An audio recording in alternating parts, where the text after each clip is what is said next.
Salam, hər vaxtınız xeyir. Bugün artıq ikinci Azərbaycandan adamlarımız gəlir. Gedirik qarşılamağa. Səhər-səhər Fariz bəy gəldi, getdik qarşıladıq. İndi də Anar bəyi qarşılayırıq. Anar bəy avtobus vağzalına gəlib qeyri Anar bəyə götürək. Qısa videoda çəkəcəm. Diqqətli olun, izləmədə qalın. Ətraflı məlumat verəcəm. Anar isə avtobus vağzalına gəlib.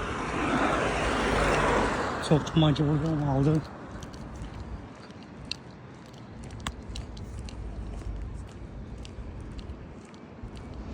Gidelim Anar Bey'e de götürək. Onlar çox dumanlı Anar dayanıb orada. Bizi gözləyir.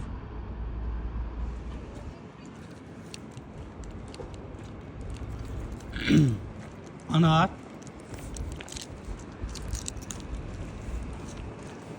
Bu tarafta, bu tarafta. Ne vəziyyət. Sağ olun kardeşim. Vəziyyət. Başlıyor. Gəldik, çatdıq, otaqdayıq. İnşallah ki 4-5 gün içində polisə gedib qeyriyyətdən keçəcəyik, ondan sonra artıq işə çıxa biləcəyik. Anar bugün gəldi, çatdı, gəldik, yerləşdik bura. Çox güman ki, ya buradan gedəcəyik zavodun yaxınlığına, ya da burada qalacaq. Fərqi yoxdur, onu danışacaq. Oldu, Anar demək olar ki 1 ilə gəldi, çatdı bura. 1 ilə bitir. 1 ilə, 9-10 ay gəldi, çatdı. Onu da 1-2 ayı Türkiyəyə getmişdik, gözləməyə vermişdik. Sonradan sənədləri təkrar aktivləşdirdik. Viza təxminən 2 ay çəkmədi, çıxdı. İlk kvotaya düşdü, 2 ayın içində vizası çıxdı, artıq buradadır. 2 illik kart veriləcək. 2 illik kart bitəndən sonra da burada artırmaq olur.